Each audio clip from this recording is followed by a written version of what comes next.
Good Monday morning.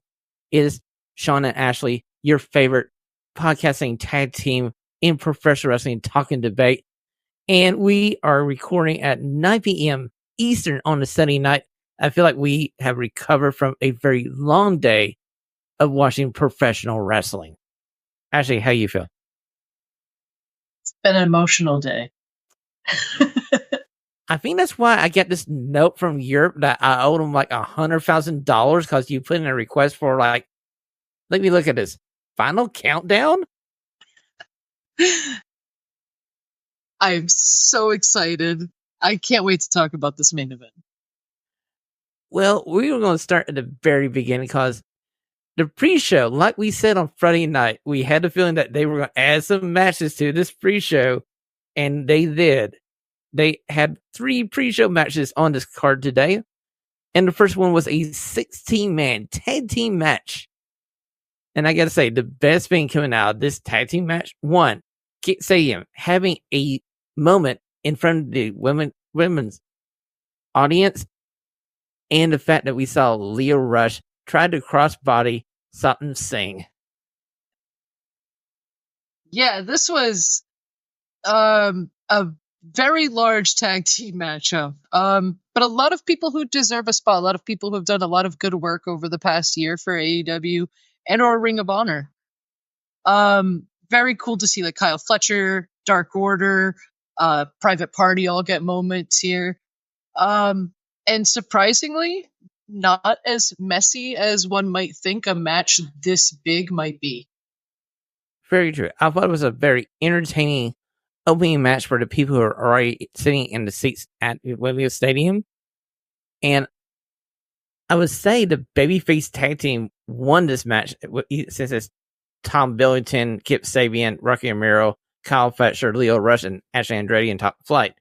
So I feel like some of these guys could have been used in the Casino Gauntlet match later on in the evening. We'll get to that match later, but some of these guys could have been on that Casino Gauntlet match.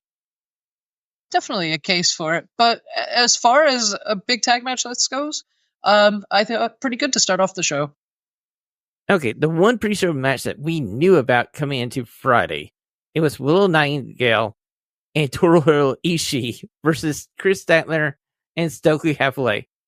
And yes, we got to see Stokely Hathaway do a freaking spine buster on Toru Ishii. And poor Stokely Hathaway. He thought it was the best thing ever. He took some time to celebrate, not knowing that, just like any horror movie, Toru Ishii was standing right behind him, ready to strike. Yeah, this match was...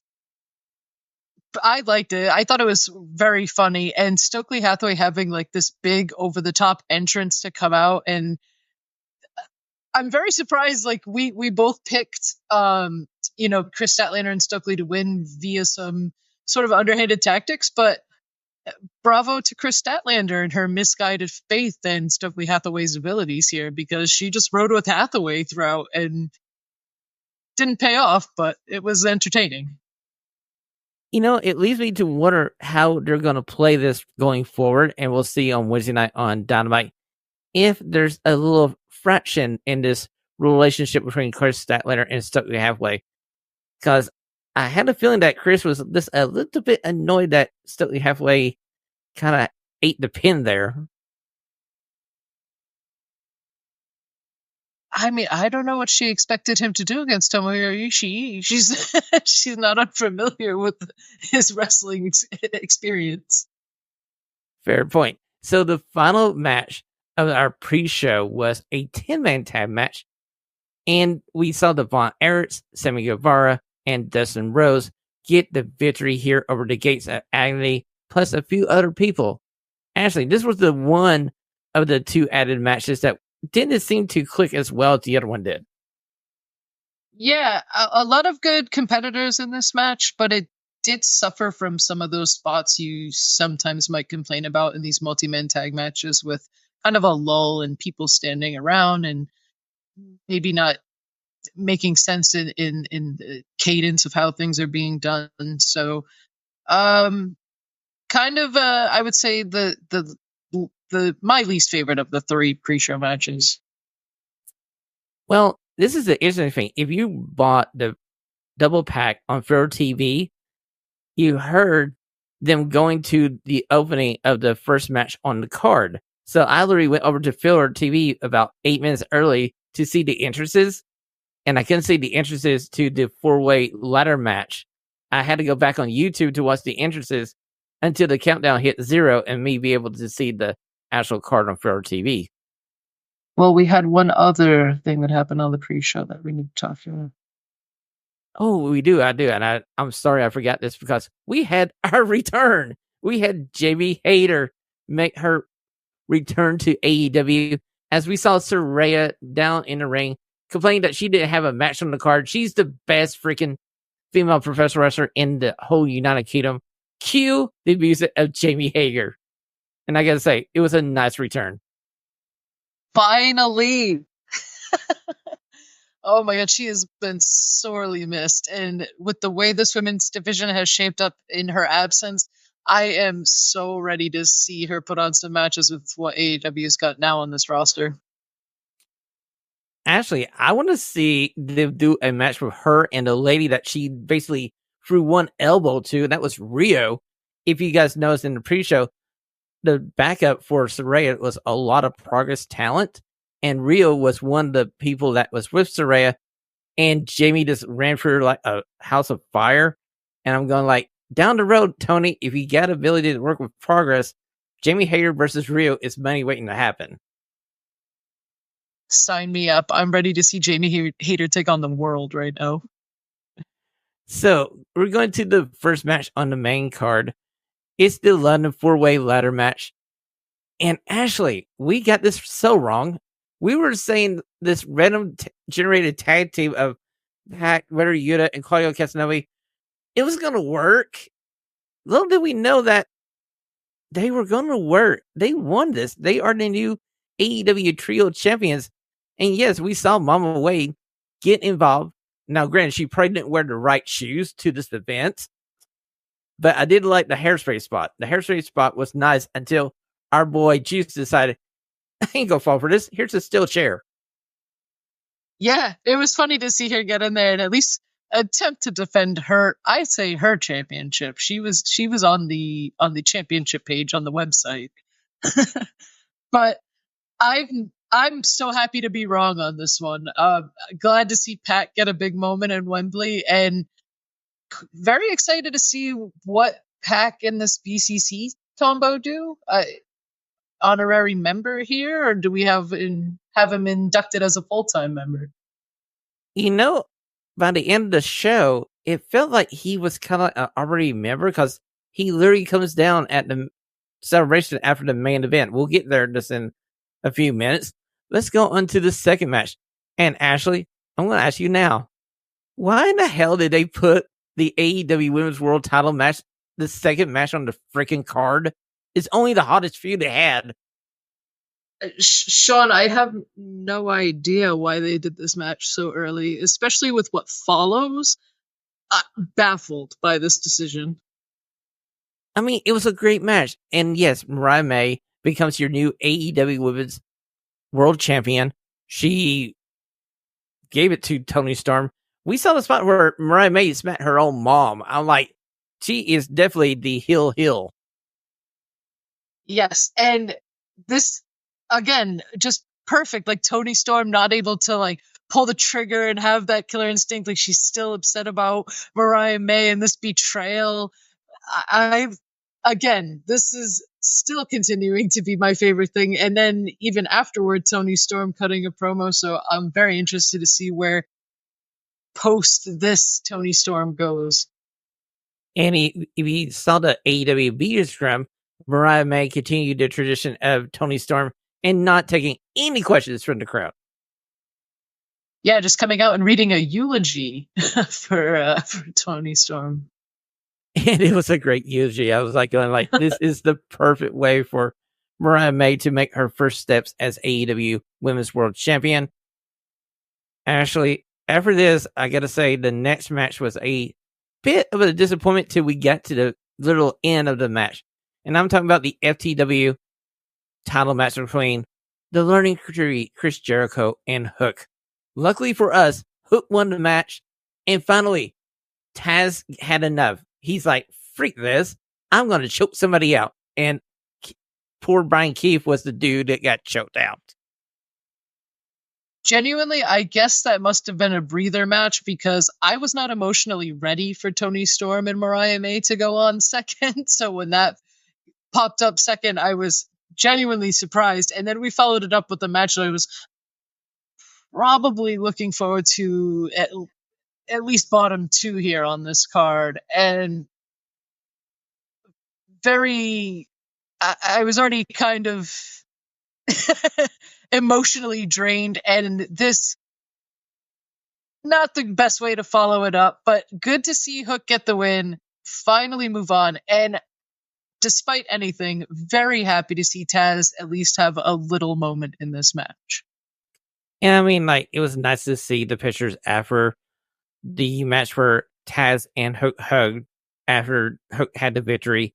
And in the media stream, it seems like Hook is moving forward away from Chris Jericho. And we'll see what happens on AEW Dynamite on Wednesday.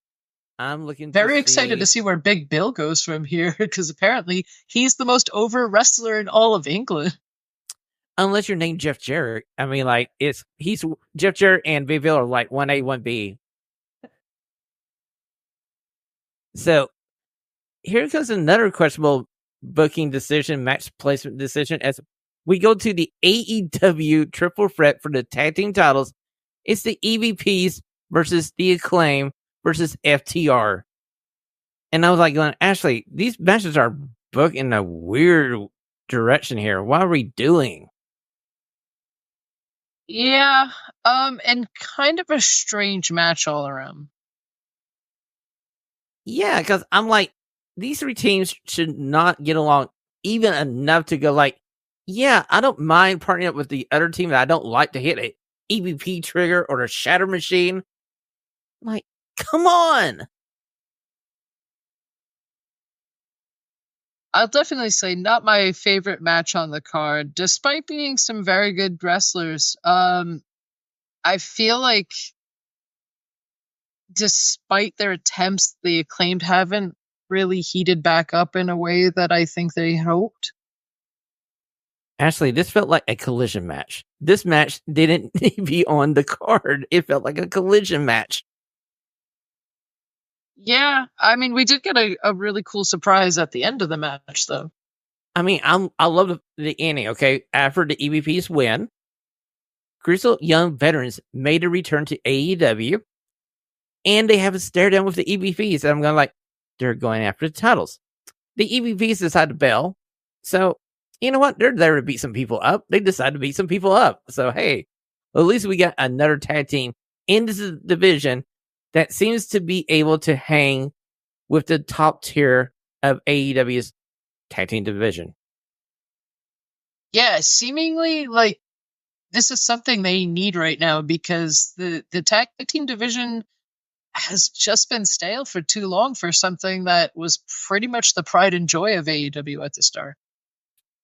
When you think about it, we saw the top three teams in the AEW tag team division in the match we just talked about, and there's this big old freaking gap to the next tag team. Ashley, who is the fourth tag team in that ranking in AEW after the Acclaim, the EVPs, and FTR? Well, it would have been the Lucha Brothers, but we know they're not going to be around. So obviously, because they would have been in that match with Pac and the London Ladders match. But I don't know. Like I said, it's been stale, and I don't know. They have so many good tag teams. You have Top Flight, you have Private Party. Push some of these guys up to a more main event status. So I'm hoping that we see Grizzly Young Veterans on TV this coming up Wednesday, and we see how this tag team division plays out from here. I'd like to see what happens to the Acclaim after they came up short again to get the tag team titles back. Let's move on to the Casino Gauntlet match. Now, if I remember right, they announced that there was supposed to be 21 members in this match, possibly 21 members. Now, this match ends as soon as you get one pinfall, so there's a way to get around the fact there wasn't 21 people in this match. We had 12, And Father of the Year, Christian Cage, was a surprise victor in this match. But hey, the other surprise we got in this match, Nigel Bloody McGuinness is wrestling. And I'm going like, let's go, Nigel. Let's go, Nigel. Yes, very cool surprise. Somebody that neither one of us, I think, would have picked to be in this match, but fantastic. And probably the most British wrestling moment of all time with him and Zack Sabre Jr. facing off in the middle of the ring. Actually, there's moments where I'm going like, here's me trying to write down real fast matches I want to see Nigel have. First, Nigel versus Okada, Nigel versus Zack Sabre Jr., Nigel versus Ricochet. I'm like, oh no, by the way, we debuted Ricochet in this match. Another big, well, I mean, probably not the biggest surprise, but like, cool for maybe some of the more disconnected from online fans, or at least social media. But very cool. And I kind of did the same for Hangman. Hangman facing off with a couple of these people. I was very excited. I was like, from here on, I kind of want to see Hangman take on every single person one-on-one, either for the first time or again. Well, it was interesting because I felt like once Hangman got down there, I was thinking like, oh, it's going to be Hangman's match to win. And here he comes down with Kill Switch, and they introduce him as Luchasaurus coming down to the ring. And I'm going like, did they just spoil their own turn? No. Because Luchasaurus decides, no, also won't be part of the patriarchy, so he helps Father of the Year Christian Cage to win this freaking match. I'll say this. I enjoyed the hell out of this match. The ending, I'm not too sure about. I feel like this is like the third or fourth time we've had an ending that was more of a swerve and for Christian. And I don't know. I know Christian's going to be a good match. That's the problem. But I feel like he's always kind of the first person who gets a crack at the champion. I don't know. I felt like it was more of a twist for twist's sake. I kind of agree with you. I feel like we have already overplayed this. Will Luchasaurus / Kill Switch turn on the patriarchy? They already done it like 2 or 3 times, and every time it's like, no, he just stays around because he's a glutton for punishment, so he's okay. Just enjoys it, I guess. But I agree with you. This was a fun match. This was my favorite match on the card up to the finish. And the finish was, I guess I was really hoping Nigel would carry today. I was hoping, especially after we saw who won the main event, I'm like going, it was destiny for Nigel to win this sucker, but maybe another day. So let's go on to the next match on the card. And again, another surprise placement because, Ashlee, we're going to the American / international title match between Will Ospreay and All-American G.I. Joe / Lex Luger MJF. And not surprisingly, a fantastic match. They knocked it out of the park. It was a very fun match, and I love the entrances of both gentlemen, and the fact that they got with Will Ospreay Assassin's Creed to do like the full Assassin's Creed intro for Ospreay was amazing. And I just love the fact that when MJF did the streamers for his entrance, they just hung over like the top of the stage above the ring. I felt like that was like, I know it was accidental, but it made the match kind of a little more interesting. I was going to say it looked cool there for like the rest of the night while everyone else had their matches. It did. So we had a shocking return here too, because apparently somebody stole the diamond ring of MJF, and I wonder if it was one certain, I don't know, Daniel Garcia? And it was very exciting to see him pop up here. I'm hoping that as soon as possible we run back MJF and Daniel Garcia. I got a feeling that might be the direction they were going. Now, Grant, when we were doing our preview back on Friday night, I was thinking this was the spot where Michael Oku would make his appearance. He would be playing the role of Daniel Garcia and help Will Ospreay win the match. But this is even better because it's Daniel Garcia one of your people you have literally built up from day one in AEW, and they weren't sure if he was going to come back to AEW or sign a contract. Apparently, he has signed a contract, and I'm happy that he's staying with the company. And I want to see MJF versus Red Death as soon as possible. Same. Okay, so the theme of the night is weird match placements.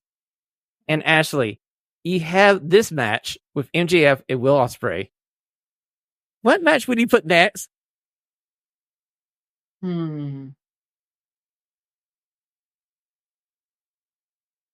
I want to tell you that I wouldn't put the TBS title match with Mercedes Moné and Britt Baker DMD as the next match, because you're putting two of your best matches on the card back to back. And I really felt like the beginning of this match with the ladies suffered from the ending of the match before it.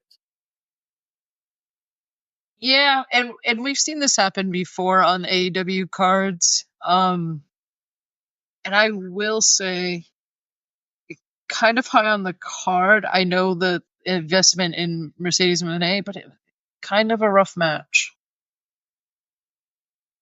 Yeah, it took a while for it to get going, and in a way, Mercedes Moné won this match clean, even though there was some spots in this match where there's opportunities to use Camille to get the win over Britt Baker for Mercedes Moné, and you kind of protect Britt. I did enjoy the fact that Britt turned the whole Eddie Guerrero tribute spot around, where she had the belt, she tosses over to Camille and lays down, and the ref turns around and goes like, "Oh, Camille hit Britt." So Camille to the back of the ring, and Britt's just sitting there going like, "See you. Have a good night. Bye." Yeah, and Britt had that very awesome counter off the top into a power slam. That looked pretty insane. That was a big spot off the top. That was wicked. That was a very wicked spot. And I gotta say, these two ladies, I feel like it's Britt's first match back at this level in about a year. So maybe we're regretting it too heartily. But I wish they would have given her out in this match where we could go to a rematch down the road where Britt didn't eat the pin clean. You know what I mean? Yeah.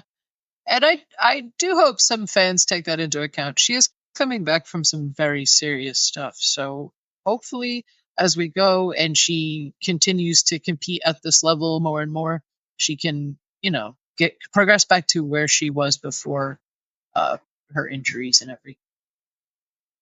Very true. Now, I gotta say, the following match, as we're going through these matches, is the coffin match for the TNT title. It's Jack Perry versus Darby Allin. This match lasted about 11 minutes, actually. This was surprisingly short. I'm like, why would you use this match as the buffer match between your semi-main event and your main event, when this match is probably, if you give these guys some time, could have been a match of the night stiller? And they tried. I just feel like they got a lot of time cut from their match, maybe? Yeah, I saw a lot of people say that they would love to see a rematch because they do have chemistry. A very surprising call to let them go for only, like you said, 11 minutes. Hoping that we can get something a little further down the road, but we do know what Darby Allin has lined up for Grand Slam, and with now what's happened, I'm pretty excited. I bet you are. Now, at the end of this match, we see our boy Jack Perry decide, I'm going to get my revenge here. I got Darby Allin in the coffin. Hey, Young Bucks, come on down here with that can of Petro. We're going to douse this sucker down, and we're going to light Darby Allin on fire. And we get a surprise return. It's Sting. We get the Tony Schiavone, it's Sting! And literally, Sting takes the longest time to get down to this match. And I'm looking at the heels going like, guys, drop the match. You can drop the match. You'll be fine. It's going to take Sting another 2 minutes to get down to you guys. You should be okay. Get Metallica, Seek and Destroy. It was so exciting to see him kind of pop back up just for to make the save here for his friend Darby, who was about to be barbecued because apparently Jack Perry is a pyromaniac. Yeah, they both enjoyed setting things on fire, apparently. So I wouldn't put it past AEW to do an Inferno match down the road between these two guys. Genuinely, not with the way that Jack Perry has been. I mean, Darby Allin's been known to bring flamethrowers to the ring, so. Well, we made it down to the main event of the night, and I gotta say, this was probably my favorite match of the evening. It's the American Dragon, Bryan Danielson versus Swerve Strickland for the AEW World Title. It's title versus career, and I gotta say, they got me a few times thinking that maybe Swerve Strickland is going to carry today, and it's going to be the American Dragon's final match. I was an emotional wreck throughout this match. The very real threat of this being Bryan Danielson's final match was out there, and every house call, every time Swerve did the stomp, I was so afraid. I was not emotionally ready for it to be the end. I'm going to say it right now because I know you're going to agree with me. The idea to use the doctor to come in to check on Bryan Danielson, can we not just retard that now, please? Because 30 seconds of that, I thought, okay, yeah, this might be something. And I go like, oh, this is Bryan Danielson just doing it because he knows he gets a reaction from doing this spot. And I'm going like, I hate this spot. I'm so happy that his family got to be there for his moment. This whole match was fantastic. Swerve absolutely killed it the entire time as champion, and this match probably up there at his crowning achievements of this title run. I gotta say so. I feel like this was a great way to send Swerve Strickland off from the AEW World Title. We'll see where he goes next. We know where he's going next because we know who he's blaming for this. Oh, hey, yeah, we kind of overlooked the fact that halfway during this match, Heyman Adam Page came down. He didn't get near the ring, but he did enough to cause Swerve Strickland this match. To distract him. And Swerve already, he's going to be in a foul mood after losing this championship. So All Out's right around the corner. Let's get Hangman and Swerve back in the ring. I'm hoping the opening shot of Dynamite on Wednesday night is literally Swerve Strickland rolling up in this vehicle, getting out, and going to town on Heyman Adam Page. We need it. Everybody needs it. We need to get back to this blood feud that they have. So I got a few questions coming off of AEW All in London. My first question for you, Ashley, is what do you think of Jamie Hager's return to AEW? And what do you want to see for her in the future? Because I think you may be right when you were talking about Friday that her and Britt might not be a pair in a tag team. Yeah, we saw her return far away from the Britt Baker and CEO angle. So I'm excited for I am over the moon. She's back, honestly. I'm so excited to see her come back. She looks fantastic. There's so many people in AEW right now I want to see her contend with. I'd love to see her go with this version of Statlander. I think that would be great. The obvious answer would be the newly crowned Mariah May. Jamie Hayter versus Mariah May, sign me up. I'd love to see her run it back with Toni Storm at any point, in any iteration of Toni Storm. Willow Nightingale, bring it on. I think she's going to be ready to take on the world. See, I want to co-sign your idea for Mariah May versus Jamie Hager. I feel like that would be a good match. I'd like to see Jamie Hager versus Deonna Purrazzo or Jamie Hager versus Thunder Rosa. There's so many people in Bring up Athena. Oh my word. Athena versus Jamie Hager. You know what? If we don't have room for Jamie on AEW, we can just move her over to Ring of Honor for a while and just let her and Athena just run Thursday night. Listen, have Athena surpass the record. We know that's what they're waiting for. Have her surpass the record. Wrap up the thing with Billy Starks, either have Aminata or Billy Starks beat her for the championship, move her up to AEW television, and put her in a feud with Jamie Hayter. I gotta say, that's some great plans on your part, Ashley. I will co-sign every single one of them. So my second question coming out of AEW All In, if I can talk, is what? Okay, was it the right idea to debut Ricochet in the Casino Gauntlet match? Now, granted, he didn't suffer a pinfall loss here, but he didn't win the match either. I don't think that's necessarily the worst place to be in a debut match. I feel like there's a lot of expectations on people debuting to come in and automatically win a championship or win a high profile match. I don't necessarily think that always needs to happen. I thought he had a very good showing in a very good gauntlet match, and it seems he's already got a challenge with Kyle Fletcher calling him out on social media and him seeming to accept. Oh, my boys, sign me up now because that's going to be a dang good match. And I kind of agree with you. I feel like this was a good debut for Ricochet. You debut him at the biggest show of the year. He gets the big reaction for the crowd. Now you move on to your regular program on Dynamite and Collision, and you can build Ricochet into a storyline with a lot of people. You can build him in a feud with Hologram. You can build him in a feud with Kyle Fletcher. I mean, down the road, yes, we want Will Ospreay versus Ricochet, like, 2. I mean, like... Oh, yeah, we'll get there. We'll get there. There's a lot of stops on the way, though. So my next question for you, and this is one that's kind of personal to me and probably David.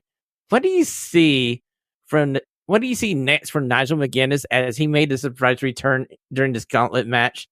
And I gotta say, I wanted to see Nigel wrestle more. Granted, I love him in commentary, but if we could get a second run of Nigel McGuinness wrestling, I'm all here for it. It was said at the scrum that we should expect to see him in the ring more. So I am anticipating we finally get the match we've all been waiting for, Danielson versus McGuinness, and I'm hoping it happens soon. Maybe Wrestle Dream. You read my mind because I was going to say, they get the show called Wrestle Dream. Why not do it there? I'd love to see that happen there. I'm so ready for this Danielson run. It's unbelievable. I am too. And I'm just happy that he was able to get cleared and get this moment, especially in London, because I feel like from last year, he got to announce the attendance record. And that was nice. That was a nice little thing to do for Nigel. But this was just everything that you could possibly want for somebody who was forced to retire from the sport a little too early, not to anything that he did. It just happened the way that he needed to step away from professional wrestling for a bit. But I enjoyed that return today. And I was like, let's go, Nigel, let's go. And I know AEW, there's a lot of criticisms to be had, but the way they treat people in these later runs has been phenomenal, and hopefully no different for Nigel here. Okay, my next question for you, Ashley, is, I think this is a rhetorical question because I feel like I know the answer to it. Did we get right to MJF versus Dan Garcia? Because this is the next blood feud that should happen in AEW.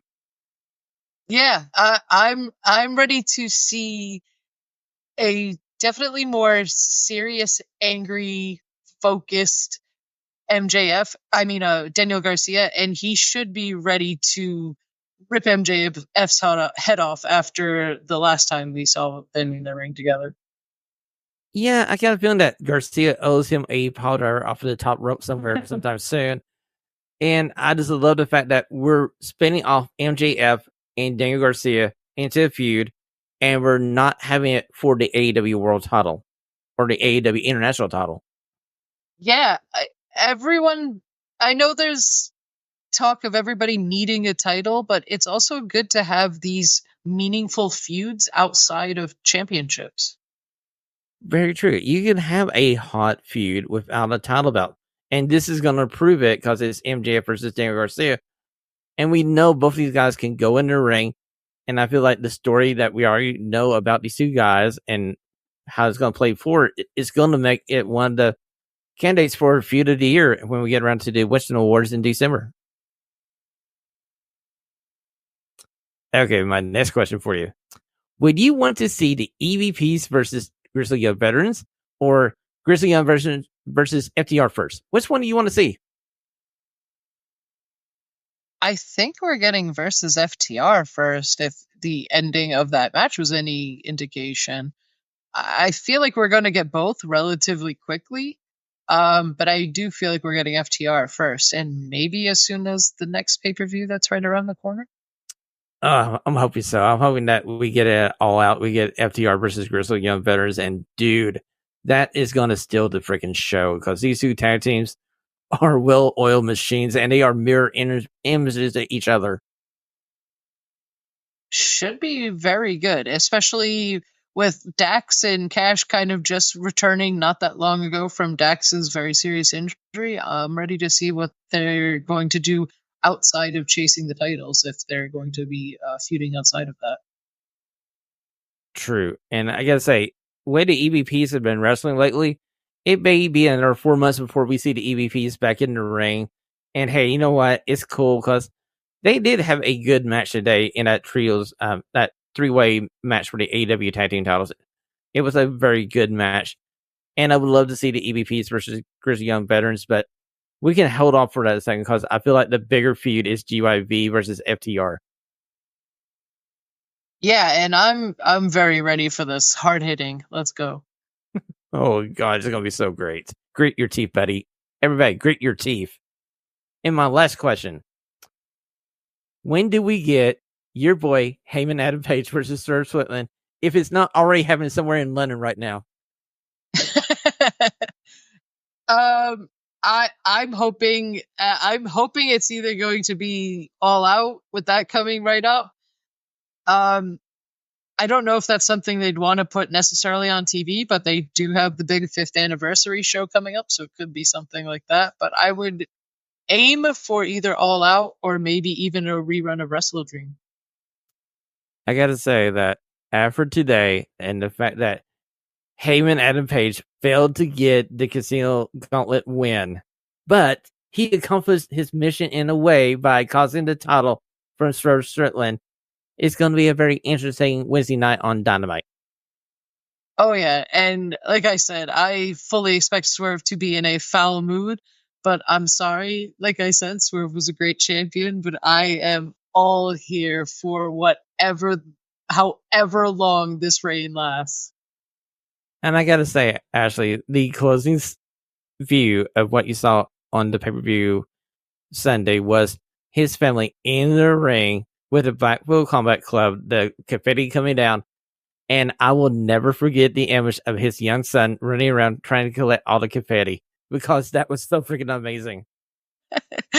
It was very cool to have like everybody come out like that, both the stable, his family, getting to share that moment. Even afterward in the scrum, he had his daughter there the entire time with him.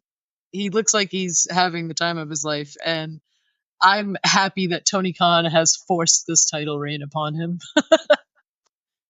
Very true. I mean, like, we know that he didn't want to get a world title run here, but here you go. Too bad. This is yours now. Have fun with it. No give back. Nope. So, Ashley, your overall thoughts of AEW All in London 2024. Was it a great show, a good show, a mid show, or what the hell was that? For me, a great show. Too many good things. Jamie Hayter returning, the Tony Storm, Mariah May, the Grizzled Young Veterans, and Ricochet debuting. Bryan Danielson, the new AEW World Champion. I'm riding a high over the past few weeks with ZSJ and Danielson. You know, you kind of talked me into it because I was borderline good to great show. I was going to be like, this was like a 7.5 out of 10 for me because it started off really, really great. They had that lull where we had Chris Jericho's match, the tag team match. Then we rolled into a weird booking decision for the Casino Gauntlet. Then we kind of got back into it for a bit. Then we came back down. Then we finished really high.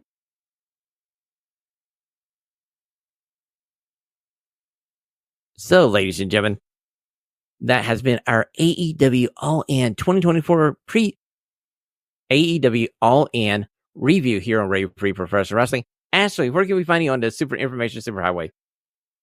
Mostly on Twitter. It's at groovy_ash_, and on there are links to all of my other socials.